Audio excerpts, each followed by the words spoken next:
Hey everyone, welcome back to the channel.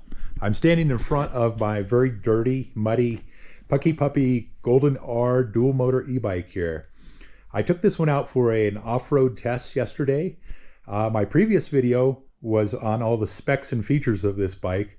So if you didn't watch that, please go back and watch. It'll give you all the information about this bike. I'll give you a little additional in this video, and at the very end, I'll give you my thoughts on how it did off-road. If you're not familiar with my channel, I do things a little bit different than most reviewers. I take these bikes out and run them under difficult conditions, and I don't intentionally try to break them, but if they have weaknesses, they'll definitely show up. This video is a test of the bike's ability on climbing off-road. We've got a long ways to go on this dirt road. We've got some real steep climbing towards the end, and we're gonna head up and see if we can find some Native American ruins that are on the top of this mountain.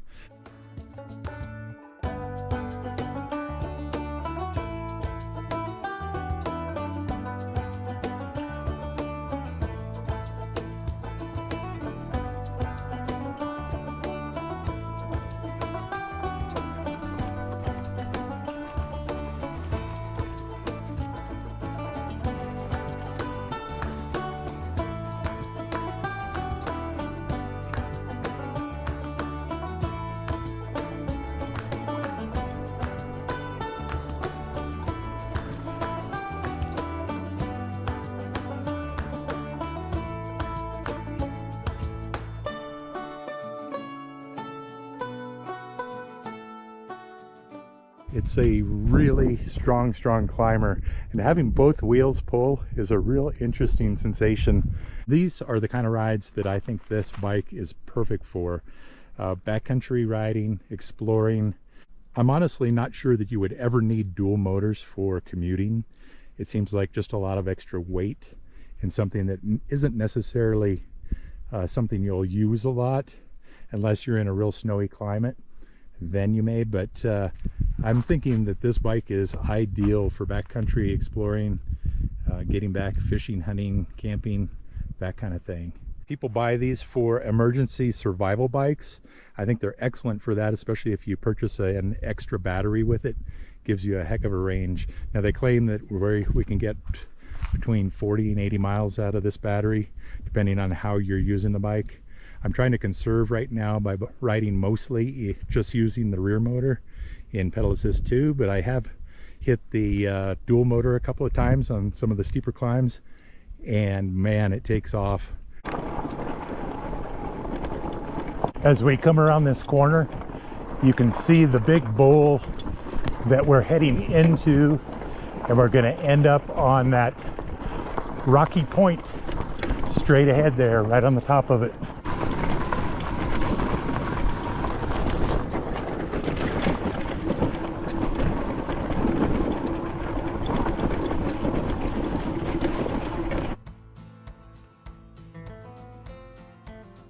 Clouding up a little today. Hopefully we'll be okay up on top of the ridge, but we came from way the other side of the darkest hill there, the valley beyond that. So we've come quite a ways, and we've still got a good ways to go before we actually hit the real loose rock and the big climb. The only thing that I have noticed so far is that if you tap your brakes, it cuts out the forward motion of the bike. Obviously it cuts the power to the motors. And the delay between that and them coming back on to help again with pedal assist is about a 3-second delay. So that's feels kind of long at times. It's really not, but if you're climbing something rocky and technical, that 3 seconds can feel like a really long time before the power kicks back in. But just wanted to make you aware of that. Now we're getting a better look at the top of the ridge that we're heading for.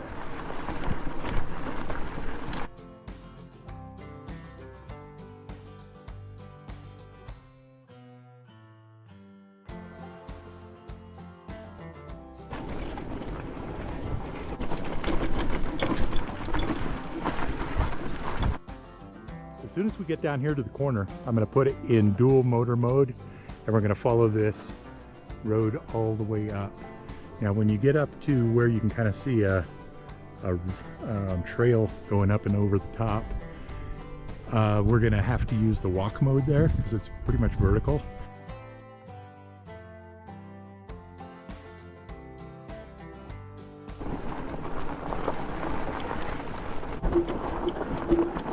All right, so this is going to be a great test for the walk function on this bike. Pretty much vertical, straight up this hill, loose stuff. And if I've got both wheels turning and pulling, this should pull itself up. Keeping my fingers crossed here because I don't want the bike to get away from me on this hill. That would be a bad thing.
So the next stop on this off-road ride for the GoldenR is one of my very favorite places here in the Colorado Rockies. And back in the 1800s, this was the highest operating train line in the continental US.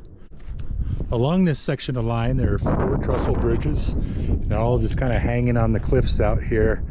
It is quite a ways down. Just wanted to show you these because it's one of my favorite spots.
We made it to the top here.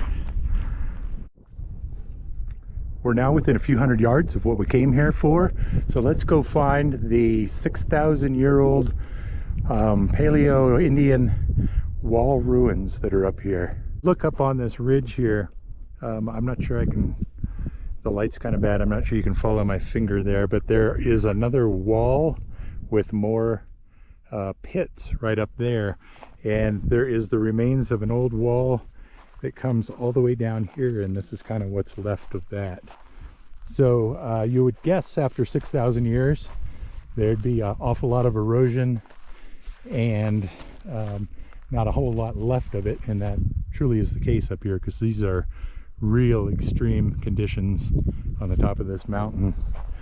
The way that they got a pretty accurate date on all of this stuff is from the artifacts that the early settlers found here, and also that within these walls are petrified almost lichens that are on stones that were turned upside down, and so the lichens died as soon as the walls were built, and by carbon dating those lichens they can tell that they're 6,000 years old.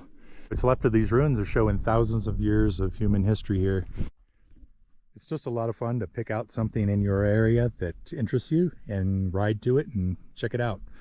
We're going to take this bike back to my shop, look it over, and I'll give you my thoughts on the ride. The ride turned out to be a great test for this bike. I had a nice safe trip back down from the top of the mountain. Did run into a little bit of rain, so things got muddy, but this camouflage color really hides it well. This bike does come in 4 other colors, so check out the website for those. We started our ride at 8,200 feet above sea level, and we summited at 11,300 feet. You can see here that we rode a little over 33 miles. Our ride time was a little over 5 hours, and we used 2 out of 6 bars of the battery, so we had more than half the battery left. I should mention that this bag does not come with the bike. That's something that I put on it for the ride, but the bike does come with the big heavy-duty rear rack, and it does have mounts for a front rack. Let's talk about the suspension on this bike. This is a spring fork. It's got a lockout on the right. If you don't know, a lockout means that it turns this from a suspension fork into a rigid fork. So now there's no suspension. This is just rigid. And that's desirable sometimes on smooth surfaces, sometimes when you're climbing. But for the most part, most of us are going to buy this bike for backcountry, rough surfaces, that kind of thing, in which case you're going to turn that and you're going to use the suspension fork. On the other side over here, this is a preload adjustment, and you can adjust for rider weight and the amount of cargo that you're carrying. For example, if you had a rack on the front of the bike and something heavy up here on the front, you would turn the preload up to adjust for that added weight. I should mention that I weigh 185 pounds and that in my pack I was carrying 15 pounds. So we were right at 200 pounds for payload yesterday. This bike is rated for 400 pounds total payload weight. Be aware that the more weight that is on the bike, the less distance you're going to get out of the battery. And that goes the opposite direction as well. If you're a lighter rider, you're going to get probably further on a battery charge than what a heavy rider would do. Okay, let's talk about the function of this fork. It actually did really well on the super rough rocky surface. We hit plenty of things that should have bottomed out this fork, and I'm sure they did. I think we've got total amount of travel right here. We'll measure that in a second. But I never heard or felt the fork bottom out. On the other hand, I did hear it top out regularly, so there is a thud when it tops out. If I put my ruler up next to here and measure, we are right at 70 millimeters of travel on this fork. Please be aware too that upgrading this fork is going to be next to impossible to do. The spacing here is different because it's got a motor. So that's different from your standard fat tire fork. This is wider here. Also, most of the better forks that you would use to replace a fork like this, like the Manitou Mastodon, the RockShox Bluto, the Wren fork, all of those use through axles. And obviously you can't use a through axle with a motor. The rear suspension of this bike seems to be very well designed. We've got big, heavy pivot points.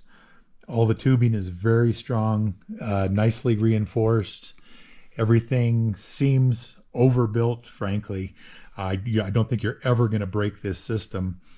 I found this rear suspension to be too stiff for the kind of riding that I was doing yesterday. It just wasn't absorbing the small bumps at all. So I'm going to lay the blame on this 650-pound non-adjustable spring shock here. The good news is that this shock is easily replaced with something better. So that is an easy upgrade should you decide to do so. Let's talk about the drivetrain on this bike. The Altus derailleur worked beautifully. Straight out of the box, no adjustments required, everything perfectly in tune, hasn't missed a shift yet. Everything has worked really well. Shifters are awesome. These are a big improvement from last year's GoldenR. And I hadn't even noticed until I was out on the ride that this little bell is hidden in here. It's so well hidden. But these tires have great tread. They worked really well on the rocks and sand. I should also mention that I put in a product before I ever went out called Flat Out. It goes in your tubes and it will stop you from getting flats. Highly recommend that stuff, and I wouldn't recommend going out on a ride like this without some sort of sealant inside your tubes. One thing that I'll definitely be adding to this bike soon is one of these neoprene covers. This one doesn't actually fit it very well. I'll have to probably buy one from Puckipuppy. I noticed they make one that cuts out around the bottle holder here. So what these do is keep snow and water off the battery, and they also provide some protection against the cold. So a real nice addition for winter riding. I actually keep them on year round because it stops rocks from coming up and hitting your battery. Your battery being one of the most expensive parts of the bike generally. Although I should mention, right now Puckipuppy has a sale on the batteries as well as the bikes. So the bike right now, middle of October 2025, is selling for about $19.50. Now those prices seem to fluctuate a little. And right now you can get a second battery for close to $100, which is just insane. That is a really good price for both the bike and the battery right now. Well, I think that wraps up this video for now. I hope that answers some questions about what this bike is like and what it's capable of. Really seems like a solid bike with a lot of potential. So thanks everybody for watching. Hope you get out there and do some riding, and I will see you on the next one.